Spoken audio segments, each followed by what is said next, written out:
polar cod has a key position in the Arctic ecosystem. In the Arctic food chain, there are quite few species.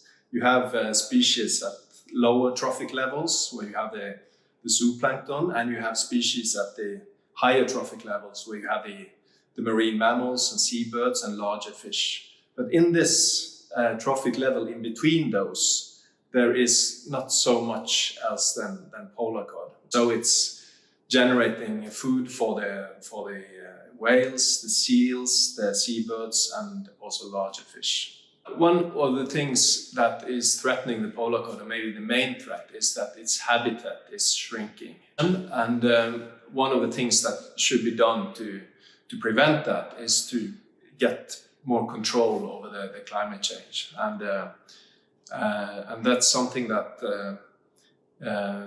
is, of course, a complicated task, but it's something that is needed for the polar cod to